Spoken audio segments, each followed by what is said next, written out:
Dear friends and shareholders of Prismo Metals, welcome to Prismo in the News. So we had some very important news this morning. I know I've been waiting for this moment for a long time. I know our shareholders have been waiting for this moment for a long time. The drill is turning at Palos Verdes, which is our Mexico property. It's a silver gold prospect. We're surrounded by Vizsla Silver, our strategic partner. And as a reminder, we mobilized to the site in the first week of August, and we have worked hand in hand with our partners at Vizsla to get everything ready because we're drilling off their property. We have had to learn their protocols and safety and work protocols, and the same thing for our driller, which is now on site and drilling. So that took some time to get ready. And as you can see from the videos that were published with this news release, it's quite rugged terrain where we are, almost cliffs. And so a lot of the work had to be done by hand. And so that took a while to get everything set up. We're now ready and drilling. So welcome to Steve Robertson, our president, and Craig Gibson, our chief exploration officer and co-founder. So Craig, my first question will be for you, and I will use today some of the slide numbers of the presentation that is on Prismo Metals website, so you can follow along. And our team in Mexico City, social media team, Anya and her team will probably have this on the screen as we talk. So I want to go to slide 14 of the presentation that's on the website, Craig, and maybe give a little reminder to our viewers of the what we've done to date at Palos Verdes and some of the bonanza grades that we have found and published in the past that's reminiscent of what Vizsla has found on the west side of the district. So over to you. Let's talk a little bit about slide 14. Okay, thanks, Alain. Yeah, in the past, so far we've drilled just over 6,000 meters on the project in 33 relatively short holes. And, we've had pretty good results overall. We've had, an initial result in our hole 2, which is, we call the discovery hole, hit a very high grade intercept of 8.4 grams per ton gold and 2.3 kilos of silver per ton, which gives a silver equivalent value of about just over 3,000 grams per ton. But then in our last round, last year, we actually hit a super high grade intercept with 102 grams per ton gold and just over 3 kilos per ton silver, which gives a silver equivalent value of 11,500 grams silver equivalent over about a half a meter. So the goal of this program is to offset that mineralized zone that we've defined so far in really a shallow, relatively near surface zone. Steve, I'm going to go to you. And you had your first visit in the Panuco district. You went there a few weeks ago. Could you give us some of your impressions? Absolutely. Well, there's a lot to be impressed with down there. I'll tell you, the mineralized district as a whole is quite large. So it takes quite a while to traverse from one end of the district to the other by vehicle even. And so not only is it large though, but wherever we went, we just saw these spectacular high grade intercepts. The mineralization truly is deserving of the name bonanza grade. These are very high grade silver and gold intercepts that have been hit by Vizsla, and what I saw on the Palos Verdes ground is very similar, quite clearly part of the same mineralizing system. And so there's a lot for us to learn from the work that Vizsla has already done over the last few years. And so it's very impressive. I was loving what I saw in terms of infrastructure, everything from good paved highways to high tension transmission lines in the area, lots of power, local workforce that's living right nearby. This is clearly mining country, and I think it's a great place to be operating. Thank you, Steve. I'm going to stay with you. I'd like to talk about the upcoming campaign and slide 15 of the presentation. It's on our website again. And there are really three phases to it, starting with the drilling on the west side of the fault, and then 2 or 3 holes planned depending on results, and then moving further east, and then possibly even further east. If you could give an overview and keep in mind that the drilling plan that we are currently on was recommended by the technical committee, which is comprised of Jesus Velador that we had on this on this program recently, so to speak, VPX at Vizsla, Peter McGaw, and Craig. But if you could give a little reminder of what are we trying to achieve by stepping out onto Vizsla's property and drilling the Palos Verdes project. Yeah, well, in very simple terms, the Palos Verdes vein is well established on the west side of a fault that cuts north-south through the property. And so we see that vein right at surface. It's actually got a small adit on it. And as Craig had mentioned, there's about 30 plus drill holes that have drilled the vein shallowly. So we have a pretty good idea of what the size and grade orientation of the vein are at near surface. But the idea was what happens at depth. We don't have enough room on our property to be able to back up and do the drilling.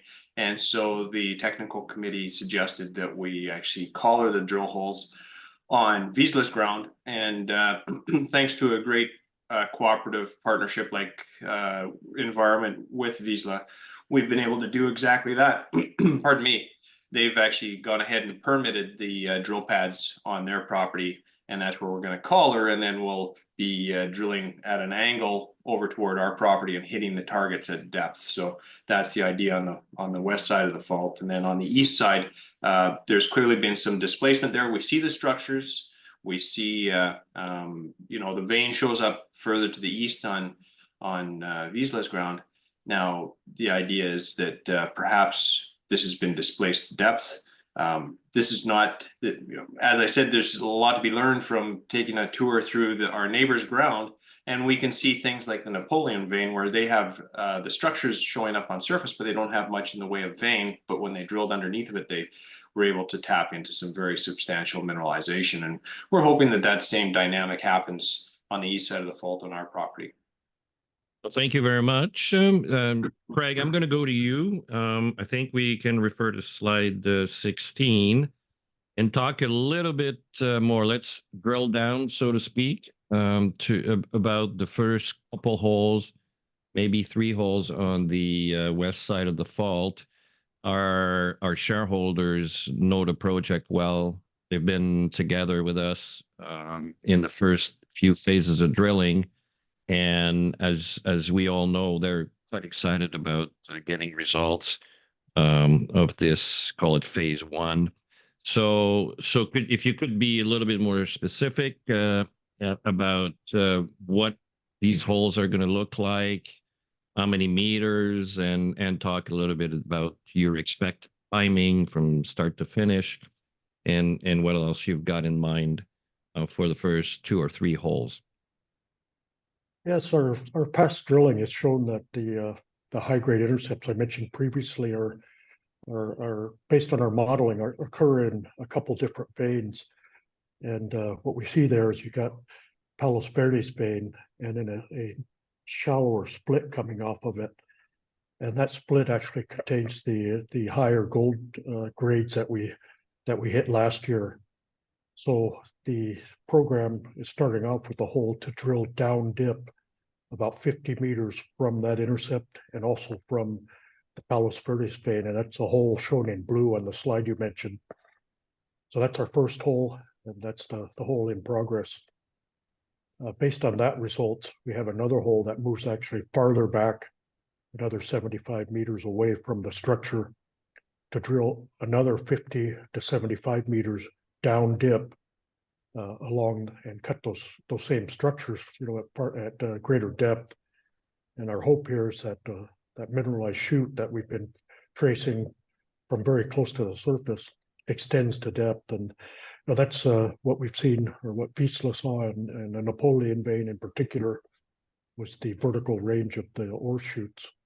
There were a couple 100 meters, so we have room in there to expand this greatly. And again, as Steve said, with the relationship with Vizsla, we were able to do this by drilling from their ground, but testing the vein on our concession, which is beneficial for them also.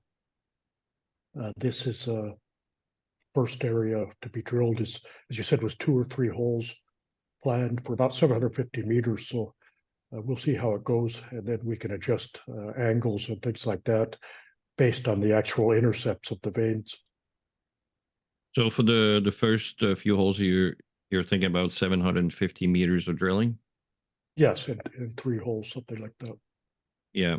And what's the estimated time for each hole, would you say? I know that things change, and this is not a precise science, but just to give our investors a sense of how long to drill those, each of the first 2 or 3 holes.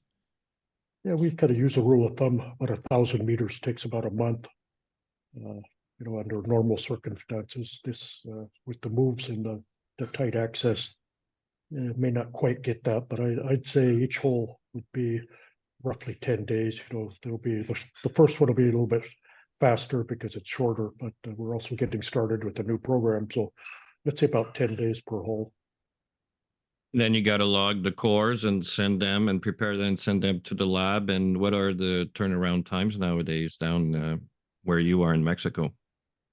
Yeah, we use a lab that's very close by here. It's up in Durango, so it's connected by a really good highway. So they give us a really good turnaround. They pick up on site, and they give us roughly a week to 2 weeks maximum turnaround, because they do all the assays that we ask for anyway in Mexico. These sample pulps are not sent to Canada or the US for assays, so it saves a lot of time. They can prepare it and assay it right in the same facility.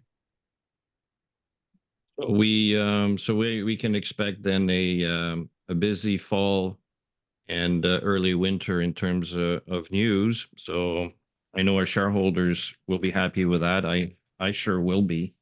As you said, we last year we hit those bonanza grades, and it got everybody dreaming about the prospect of the project, and we're about to find out. So that's great. Maybe I'll conclude by asking Steve and Craig, whoever wants to go. I know we were all on call recently, starting to get preliminary results of the AI exercise and computing project for hot Breccia. Any words on sort of what you've seen so far, and what are some of the next steps? I'll remind our viewers that we continue to work on financing 5,000 meters of drilling. We're meeting a lot of people. There's a lot of interest around that project. Many people are exciting to support us and help us get the drilling program underway. Craig and Steve, any thoughts on the AI initial conclusions? Go ahead, Craig.